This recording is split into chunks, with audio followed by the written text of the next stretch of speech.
Mike Santa Juana, where I bring you the latest updates and expert analysis on today's most pressing events.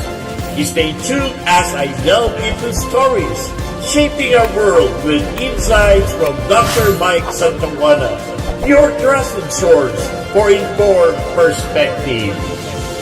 Hello once again, this is Doc Mike for Breaking News Live with Dr. MikeSJ here at the People's Radio Network here in Las Vegas. And of course, Happy New Year to all our friends around the world. Feliz Año Nuevo at masaganang bagong taon po sa inyong lahat and advance Happy Valentine's Day. Here are this week's stories. Consul General Adelio Cruz assumed his duties at PhilConGen, Los Angeles. 2025 Metro Manila International Film Festival returns to Hollywood from January 20 to February 2, 2025. And news from Texas, Fil-Am focus on Filipino American nurses during COVID-19 to stop in North Texas. And the Filipino American Educators of Nevada, or PAID, is proud to announce the search for the 10 Most Outstanding Fil-Am Teachers of Nevada for school year 2024-2025. And news from New York, PH's Philippine Consulate in New York's Night of Rizal tribute to 120th anniversary of Rizal Martyrdoom. And of course, maraming salamat po sa ating mga listeners and ang ating mga friends like the Durrani Catarata Scholarship Foundation, Neurology Center of Nevada, and Trans-Pacific Multi-Services. Consul General Adelio Cruz assumed his duties at the PhilConGen, LA. The Philippine Consulate General in Los Angeles is pleased to announce the arrival and assumption at the post of its new Consul General, the Honorable Angelito S. Cruz, last December 23, 2024. Consul General Cruz is no stranger to the Filipino American community of Southern California, having led the PCGLA from July 2016 to January 2021. Consul General Cruz is looking forward to renewing his strong ties with the community and further expanding and strengthening the Consulate General's linkage with various social organizations and government partners in areas under PCGLA jurisdiction, Southern California, the state of Arizona, and the counties of Clark, Lincoln, and Nye in Southern Nevada. At present, Consul General Cruz concurrently holds the position of Assistant Secretary at the Department of Foreign Affairs Office of Consular Affairs. He was also designated as the Chief Presidential Protocol and Presidential Advisor for Foreign Affairs at the Office of the President from July 2022 to October 2023. He was also the Assistant Secretary of the DFA Office of Civilian Security from February 2021 to June 2022. With over 30 years of experience in the Philippines Foreign Service, Consul General Cruz served in the various diplomatic corps. Like he served as a consular position in the Philippine Foreign Service, namely Charge d'Affaires, and interned in Tripoli, Libya from 2014 to 2016, as Consul General in Xiamen, China from 2011 to 2013, and as the first Secretary and Consul at the Philippines Embassy in Abu Dhabi from 2007 to 2011, and as a Vice Consul, then Consul at the Philippine Consulate General in Chicago from 1997 to 2003. Ayun po, welcome po Consul General Adelio S. Cruz. Maligayang pagbabalik po dito sa Amerika, lalong-lalo na sa Philippine Consulate General in LA. Of course, maraming salamat sa inyong mga staff sa Philippine Consulate General sa katatapos na consular outreach dito sa Las Vegas. Sa pangunguna ng ating U Foundation in collaboration with People's Radio Network. Maraming salamat po. And on our second headline, hindi po natin malaman kung matutuloy pa pagkatapos ng malagablab na nasunog sa LA. The 2025 Manila International Film Festival is returning to Hollywood. The Philippine Consulate in Los Angeles support the 2025 Metro Manila International Film Festival from January 20 to February 2, 2025. Ayan po, it's gonna be highlight the opening night showcase of a landmark Filipino movie marking its 75th anniversary. The world premiere of drama musical and event screening of Hollywood film directed by a Filipino American, a breakthrough Fil-Am movie commemorating its 25th anniversary and more.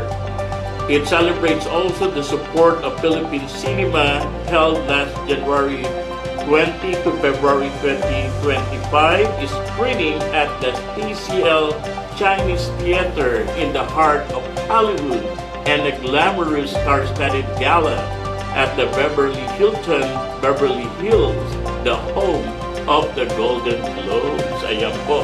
Sana po ay matuluyan after ng ating malagab na sunog sa LA. Okay, and news from Texas. Doon po sa ating mga kapinoy sa state of Texas. Alam niyo po na napakaraming mga Pinoy sa Texas. At hi po sa inyong lahat. News from Texas, Fil-Am focus on Filipino American nurses during COVID-19 to stop in North Texas. The documentary film Nurse Unseen sheds light on the often overlooked contributions of Filipino nurses in the United States, many of whom risked their lives on the front lines of the COVID-19 pandemic while facing surge of anti-Asian sentiments in the adopted homeland. Directed by Michelle Josue, the film examines the colonial ties between the Philippines and the United States that have led to the Filipino American nurses becoming the unsung backbone of the U.S. healthcare system. True Filipino make up only about 1% of the U.S. population. They account 4% of America's nurses. Okay, the film which will be shown at the Violet Crown Dallas on January 11, that will be tomorrow, January 11 to 12 at 7 p.m. uses interviews, footages, and photos to give viewers a glimpse into the emotional and physical demands placed on these healthcare heroes. Ayan po. So please support yung ating pong film at Texas. Don't forget that's gonna be start po on January 11 to 12. Ang next po sa ating headline, the Filipino American Educators of Nevada, or PAIN, is proud to announce the search for the 10 Most Outstanding Fil-Am Teachers of Nevada for 2025. This recognition is open to all Filipino American teachers in the Clark County School District, charter schools, private schools, and Catholic schools across Nevada. We invite all the administrators to please nominate your outstanding Filipino American teachers under your supervision. Okay, of course, they identify as Filipino American and have been employed as a full-time teacher in Nevada for at least 1 year and they receive satisfactory or higher evaluation for school year 2023-2024. And the deadline was extended until January 30, 2025. Of course, is sponsored by, we have gold sponsor by Adelio of Humana. And our silver sponsor, of course, our very own, the People's Radio Network and the Neurology Center of Nevada with Trans-Pacific Multi-Services, and Ferdy Ponce of PF Services LLC.